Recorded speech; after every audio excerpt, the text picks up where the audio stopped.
At the heart of downtown Manhattan stood the glittering headquarters of Virexon Global, a fortress of ambition wrapped in mirror glass, rising 57 stories into the sky like a steel and crystal promise of the future, bustling with some of the brightest minds in technology, commerce, and global innovation. From dawn until dusk, its atrium was a river of activity. Men and women in bespoke suits flowed past the revolving doors with the urgency of ticking clocks. Interns scurried like nervous sparrows with trays stacked high with designer coffee. Coders with noise-cancelling headphones shuffled in beside brand strategists. With confident strides, all swept into the rhythm of a company that prided itself on being the vanguard of the future. Yet, in all this choreographed chaos at the edge of perception, stood a man few truly noticed. Marcus Gray, the tall, silent security guard stationed at the building's front entrance, immaculately dressed in his dark blue uniform, his posture military straight, his eyes scanning crowds not just for threats but patterns, human stories, potential and danger alike, all tucked behind a calm, composed demeanor that exuded a quiet sort of authority, not born from title, but from presence. Most employees nodded out of habit, never catching his full name on the ID tag, never wondering who he was beyond Marcus the Guard, a fixture as familiar as the marble flooring and the buzzing elevator chimes. Little did they know that behind his composed exterior, behind the crisp gloves and badge, lived a man whose life had been anything but simple, a man who spoke 9 languages fluently, who had once translated top-level government documents, interpreted for foreign dignitaries, and lectured at universities on sociolinguistics, a man whose mind was a map of the world, with stories inked in dialects, idioms, and nuance, but who, after suffering profound personal loss, the kind that shatters even the most brilliant minds, chose to disappear from the ambitious ranks of academia and diplomacy, taking solace in structure, in routine, in the simple duty of watching doors and nodding silently. And so it went, day after day, unnoticed and unappreciated, until one crisp autumn morning, when fate, in the form of chaos, introduced itself with a twist of timing that would shake the marble halls of Virexon to their very foundation. The morning began like many others, with the hum of executive vehicles sliding into underground parking, the smell of roasted espresso from the street corner cafe, and the sound of hurried footfalls over polished floors. But then, through the rotating glass door, entered 2 international visitors. One, an elderly man from Marseille, impeccably dressed but clearly flustered, holding a crumpled paper bearing an incorrect suite number. The other, a young woman from Beijing, equally confused, tapping at her phone in search of directions, the two having apparently met in the lobby, while both seeking a corporate liaison who had, as fate would have it, overslept and failed to provide proper instructions. With increasing frustration, they attempted to ask for help at the reception desk, only to be met with puzzled expressions, language barriers causing embarrassment on all sides. The receptionist began paging someone on the 18th floor, while other employees awkwardly passed by, pretending not to notice the growing distress of the visitors, until Marcus, standing quietly by his usual post, stepped forward and said in perfect French, "Excusez-moi, monsieur, vous cherchez l'équipe de partenariat stratégique. Ils sont actuellement au 26e étage, salle 266." Before turning to the woman and adding in elegant Mandarin, 请别担心，我会带你们去正确的地方。他们的会议室已经准备好了. His voice steady, warm, confident. The transformation was immediate. The elderly Frenchman's eyes lit up in surprise and gratitude, and the young woman visibly relaxed, nodding and smiling broadly. Marcus, with an ease that suggested years of experience, guided them gently toward the elevators, even pressing the correct floor for them and assuring them in both languages that someone would greet them upon arrival. It was a moment so smooth, so quietly heroic, that most of the surrounding staff didn't even fully register what had happened, except one man who had entered the lobby not 5 seconds prior. Raymond Dorn, the formidable CEO of Virexon Global, a man whose name commanded silence in boardrooms and fear in negotiations, known for his icy composure, merciless efficiency, and ruthless ability to cut through corporate fat with a surgeon's precision. Dressed in his signature dark charcoal suit, with silver cufflinks shaped like eagles and a posture that dared people to waste his time, Dorn had arrived early and unannounced, wanting to observe the morning operations without the usual fanfare. He believed you learned the truth about a company by watching what it did when it thought no one important was looking. But in that moment, as he stood at the periphery of the lobby, watching his multilingual security guard conduct a seamless real-time translation for two international guests, Dawn's eyes narrowed, not in suspicion, but in fascination. He stepped closer, listening intently to Marcus's cadence, noting the precision with which he alternated languages, not merely translating but interpreting tone, cultural cues, and even comforting gestures, things no machine could ever replicate. By the time Marcus returned to his post, Dawn was standing a few feet away, arms folded, his signature hawk-like stare aimed directly at the man whose voice had, in just minutes, resolved what could have easily spiraled into an embarrassing international misstep. "Where did you learn that?" Dawn asked, not out of politeness but genuine curiosity, a rarity for a man who rarely asked questions he didn't already know the answers to. Marcus turned slightly, a hint of a smile on his otherwise unreadable face, and replied, "Just a hobby, sir," before turning his gaze back to the steady flow of people entering the building, as if nothing of importance had occurred. But something had occurred, something that would ripple through the sterile floors and innovation labs of Virexon in ways no one could have predicted, least of all Marcus himself, because in that fleeting exchange, Dawn saw something that shook him. Not just unexpected brilliance in an unlikely place, but a failure in his own system, a system that had somehow missed this hidden gem, failed to recognize the intelligence buried behind a uniform and silence. It gnawed at Dawn, this revelation, the same way a flaw in a product design gnawed at his engineers, because he prided himself on seeing potential before anyone else, on being the architect of teams that disrupted entire industries. Yet here was a man with global capability guarding a lobby plant. Dawn walked away that morning with his mind already racing, questions forming, ideas bubbling, and plans beginning to take shape. Plans that would lead to boardroom chaos, cultural rewiring, and a revolution in the way talent was recognized and rewarded within Virexon. And Marcus, unaware of the tidal wave his calm voice had triggered, simply nodded to the next guest and resumed his quiet watch over the gates of one of the most powerful companies in the world. Raymond Dawn sat in the solitude of his 52nd floor corner office late into the evening, the city lights flickering beneath him like static on a screen, the rhythmic hum of distant traffic barely audible behind thick, soundproof glass, yet his mind was anything but quiet, pacing and prowling through what he had witnessed earlier that morning in the lobby, a moment so small, so outwardly trivial, yet somehow profoundly unsettling. It wasn't just that the security guard had spoken multiple languages fluently, though that alone would have raised questions. It was how Marcus had spoken them, with tonal precision, cultural nuance, and emotional intelligence, the kind that couldn't be taught in crash courses or memorized through YouTube tutorials. The kind of skill born from years of immersive study and intimate familiarity, not hobby-level dabbling. It was the ease with which Marcus transitioned between languages, his ability to make both the elderly French gentleman and the young Chinese woman feel seen, respected, understood.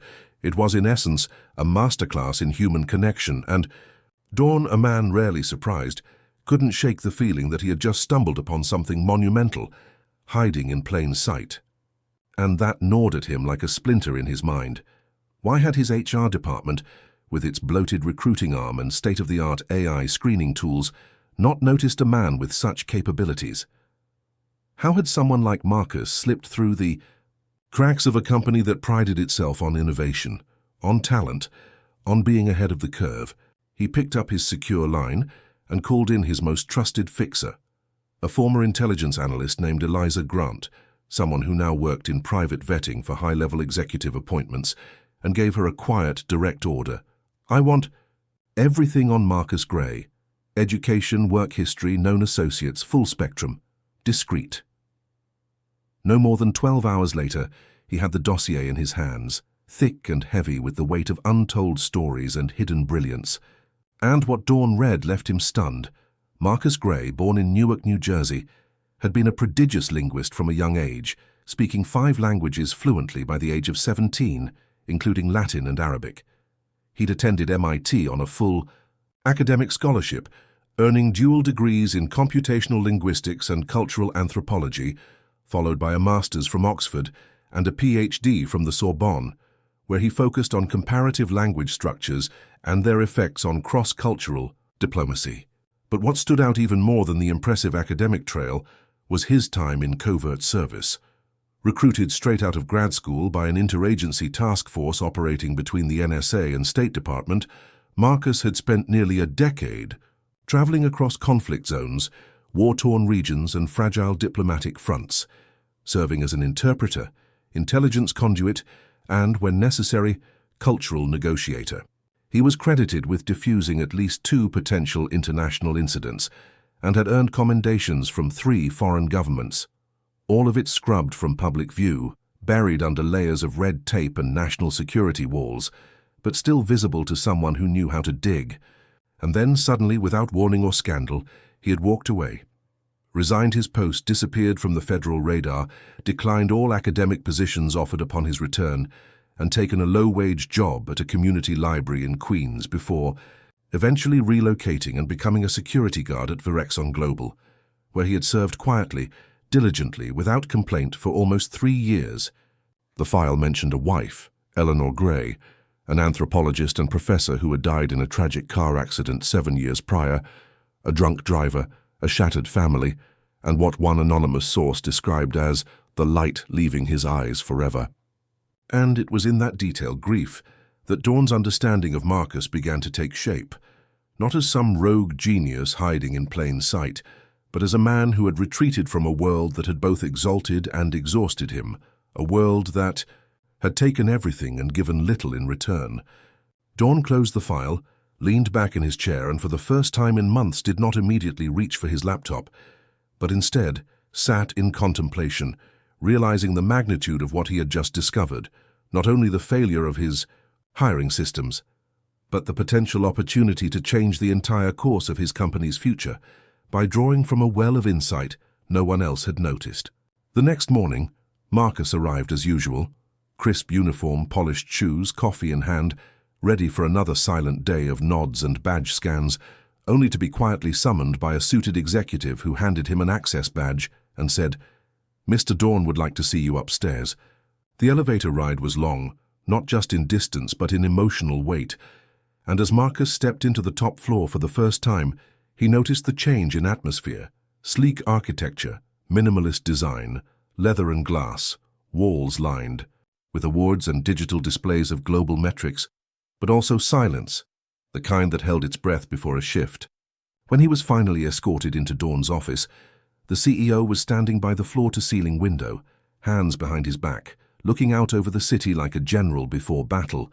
He didn't turn right away, and when he did, he gestured for Marcus to sit, not like a boss addressing an employee, but like a man welcoming another man to the table.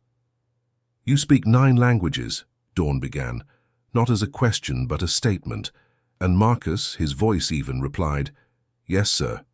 Dawn nodded slowly, then said, "You've also published papers in peer-reviewed journals, served in high-level diplomatic missions, and once negotiated a ceasefire in a tribal region of Sudan. Am I correct?" Marcus blinked, the first crack in his normally impassive face appearing, and nodded. "That was a long time ago," he said quietly. "But not forgotten," Dawn replied, then paused before continuing. "Marcus, we're preparing to launch new operations in Southeast Asia, West Africa, and the Middle East, regions where culture is not a footnote but the whole damn playbook. And we're trying to enter them with product brochures and pitch decks. I need someone who can see people, not just markets. Someone who speaks the soul of a place, not just the language. And I think that someone might be you." Marcus looked down at his hands, calloused from years of physical labor, quiet and unsure, then said, "With respect, Mr. Dawn, I'm just a guard." But Dawn, for the first time in what felt like years, smiled. Not his usual calculating smirk, but a genuine smile that reached the corners of his tired eyes, and said, "Not anymore." The days that followed were a whirlwind. Marcus was given a modest office 2 floors below the executive wing, No assistant, no fanfare, just a laptop, a globe, and a single objective. Map the human fabric of Virexon's next frontier markets. And map he did, not with data analytics or marketing forecasts, but with cultural case studies, linguistic overlays, socio-political matrices, and contextual empathy. He created briefing documents that read like diplomatic strategy reports, complete, with do's and don'ts for each region, historical sensitivities, social hierarchies, and regional dialects to be used depending on the audience's age and class. He taught junior teams how to listen before they pitched, how to observe before they spoke, and how to respect nuance in a world trained to bulldoze with uniform branding. The skepticism from senior managers was palpable at first. Who was this guy? What credentials did he have in commerce or tech? But it faded rapidly after he personally brokered a virtual meeting between Virexon's executive team and a notoriously difficult East African partner, charming them with Swahili proverbs and invoking a family metaphor that resonated so deeply. The deal closed within days. Executives who had once scoffed at the idea of a former security guard advising them were now requesting meetings, asking for insights, and quoting him in strategy sessions. Yet through it all, Marcus remained quiet, grounded, declining interviews, refusing credit, and insisting that he was simply offering a different lens, unaware that he had already begun transforming the company from the inside out. Dawn watched all of it unfold, not with micromanagement, but with a rare kind of leadership, observing, supporting, and learning. And late one evening, as he passed Marcus's office and saw the man scribbling regional proverbs on a whiteboard, next to geopolitical trade routes, he realized that for the first time in his tenure as CEO, he wasn't just leading a tech empire. He was bearing witness to a renaissance, sparked not by algorithms or acquisitions, but by a man who had once simply stood watch at the door. Within a matter of weeks, Marcus Gray, once just a silent figure in the corner of the lobby, was now the head of Virexon's newly formed Global Strategy Task Force, a department hastily constructed not from bureaucracy, but out of necessity, a think tank born of his insights, expertise, and vision. And while the room he now occupied was sleek and state-of-the-art, filled with glass walls, touchscreen displays, and live feeds of emerging markets, the real transformation was not the aesthetics, but the energy that now flowed through it. Because Marcus didn't just assume leadership, he redefined it, walking into that task force surrounded by Ivy League MBAs, Harvard-trained consultants, Wharton financial analysts, and McKinsey veterans, all polished and pedigreed and initially bewildered by the presence of a man whose resume they had once dismissed, whose past uniform still lingered in their memories, like an inconvenient truth. But any doubts they held, any condescending smirks or whispered sarcasm, evaporated with startling speed when Marcus took his first strategic meeting and masterfully led a multi-party negotiation with a major Japanese robotics firm that had stalled for nearly 2 years due to misaligned cultural expectations, contractual ambiguities, and cross-border miscommunications that even the firm's top legal team couldn't untangle.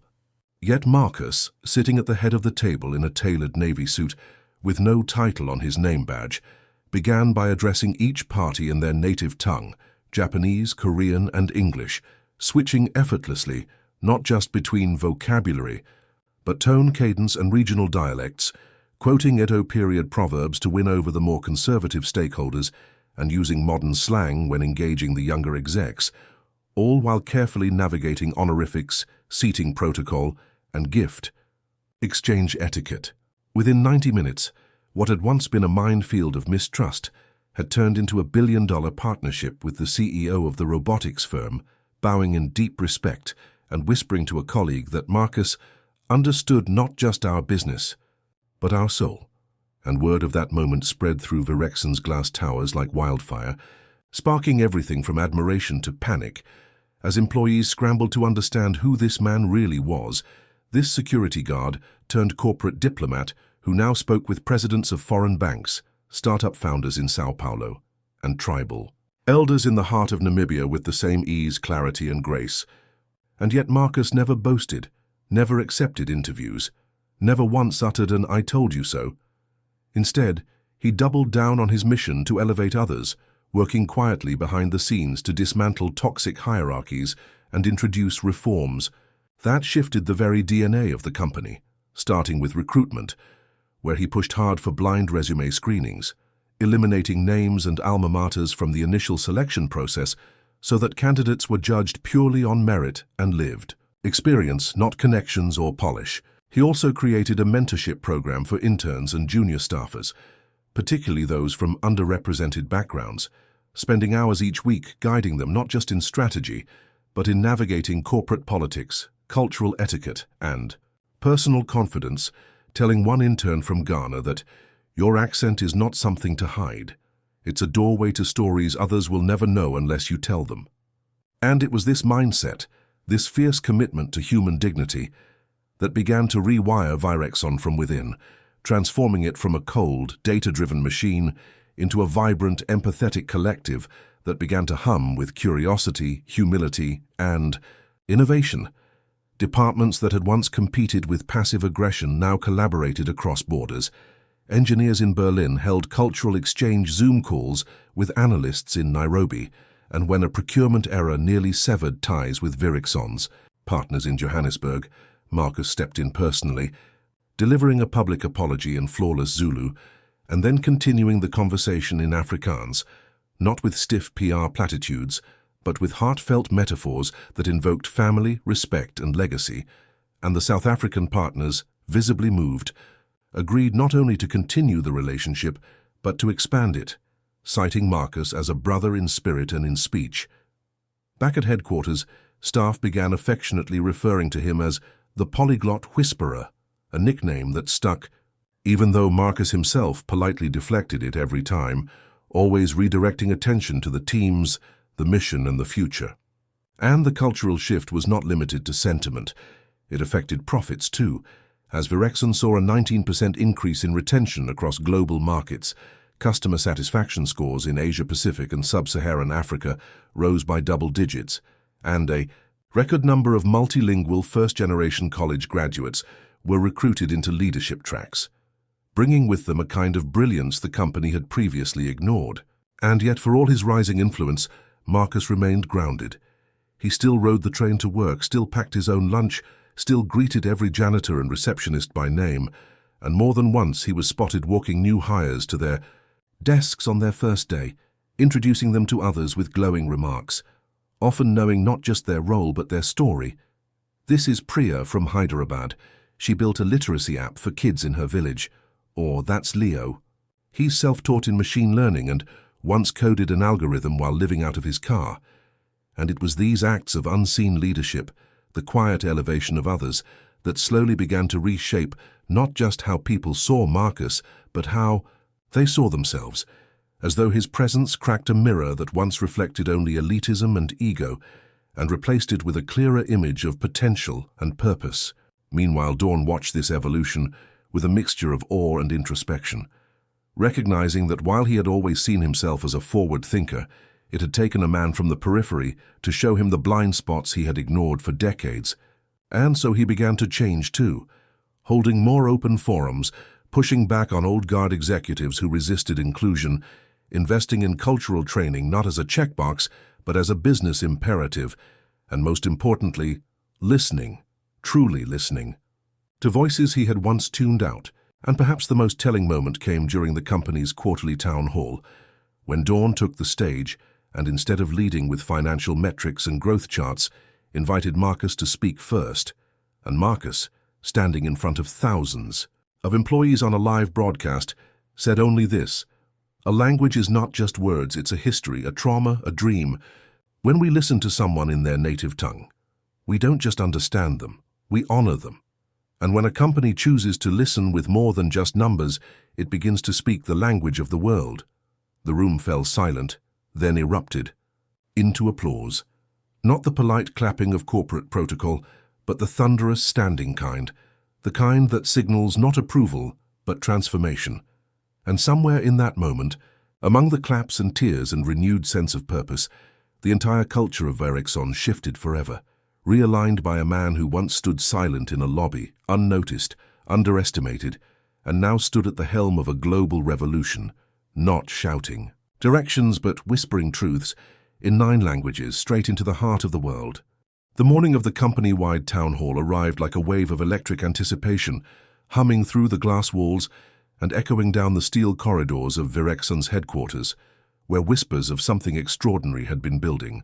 For weeks, rumors that the board was planning a historic announcement, that the CEO had rewritten the entire script of leadership, and that a man once invisible had become the compass by which the company now navigated. Across global offices from Tokyo to Toronto, Johannesburg to Jakarta, screens lit up as employees gathered around projectors and conference rooms filled to the brim, some even sitting on the floors, while the auditorium at HQ became a sea of executives, interns, engineers and janitors alike. All faces turned toward the stage draped in blue velvet and branded banners, and then the lights dimmed, the hush fell, and Raymond Dawn stepped forward. Not as the typical CEO armored in rehearsed charisma, but as a man who looked lighter, freer, stripped of the corporate detachment he once wore like a second skin, and in his eyes flickered a strange combination of gratitude, humility and awe as he greeted the room and began, not with numbers or strategy, but with a story.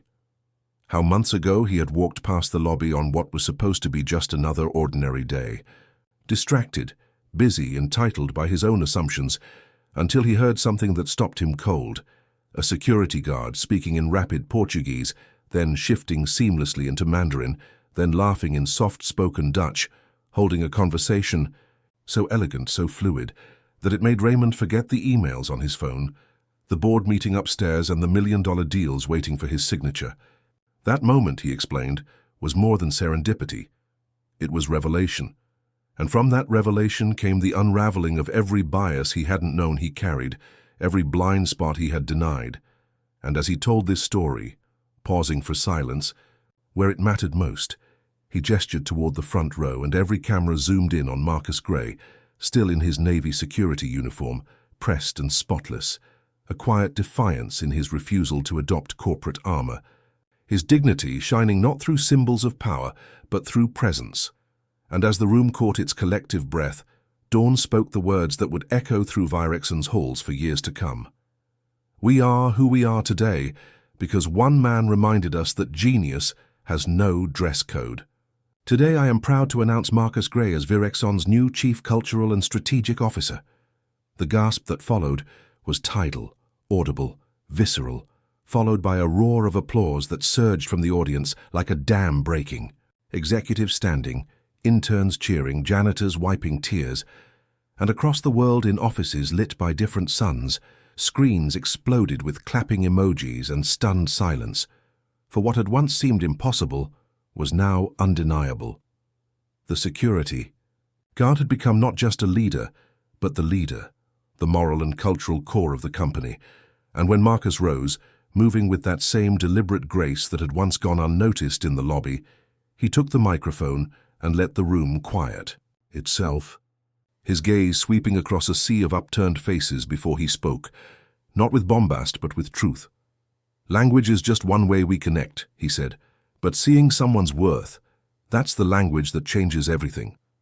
And in that sentence lay the blueprint of the new Virexon, not just rebranded but reborn. And from that day forward, everything changed, not in slogans or stock prices alone, but in substance.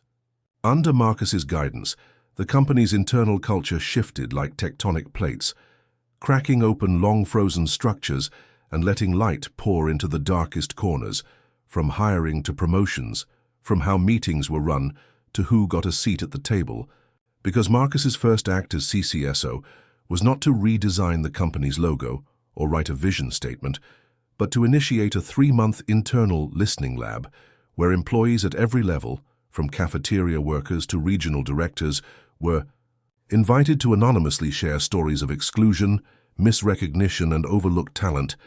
And the data that emerged wasn't just eye-opening, it was revolutionary, revealing systemic biases not just of race or gender, but of voice, silence, appearance, accent, and origin. And Marcus used those insights not to shame, but to shape, crafting policies that would make invisibility impossible, weaving empathy into infrastructure, and transforming annual reviews into story-based reflections where metrics bowed to meaning. Teams began collaborating differently, Engineers asked designers about cultural symbolism. Product leads consulted customer support before rollout, and new hires were no longer asked about their credentials first, but about their journeys, their families, their dreams, and the impact was explosive. Employee satisfaction rose by 46%. Customer loyalty in emerging markets doubled. And Virexon was invited to partner with UNESCO on a global education initiative, using AI to preserve endangered languages, an idea Marcus proposed after a tearful conversation with a janitor from Guam who hadn't spoken his mother tongue in decades because no one here would understand it, to which Marcus had replied, "Then let's build a company that will." And he meant it too, because for Marcus, the mission had never been about proving himself. It had been about unlocking others, turning every overlooked story into a source of strategy, every silence into a space for reinvention. And though media outlets flooded Virexon with requests for interviews, profiles, book deals, and speaking engagements, Marcus turned most of them down, choosing instead to remain close to the work, to walk the halls, to stop by the same lobby, where his journey began, still greeting the security team by name, still helping new interns find their way, and every time someone thanked him, he'd simply smile and say, "You were always capable. Someone just needed to see it first." And so the company he helped reimagine grew not just in size, but in soul, becoming a benchmark for ethical innovation, cultural fluency, and inclusive intelligence, studied by MBA programs and mimicked by competitors, but never quite duplicated, because what Marcus brought couldn't be copied. It had to be felt. And in time, even those who had once dismissed him came to acknowledge his brilliance, not because of his fluency in 9 languages, but because he had taught them to speak the one they had all forgotten, the language of humanity. And so, the sea. Legacy of Marcus Gray lived on, not in marble busts or commemorative plaques, but in every welcome email that began with "We see you," in every elevator where a junior employee felt confident speaking their truth, in every executive decision that paused to ask, "Who else needs to be in this room?" And for decades to come, even as technology transformed and industries evolved, the legend remained, whispered in boardrooms and classrooms alike, that once, in a glass tower filled with noise and power, a quiet man in a uniform built a bridge, not from code or capital, but from listening, from honoring, from love. And he didn't just change a company, he changed what a company could be.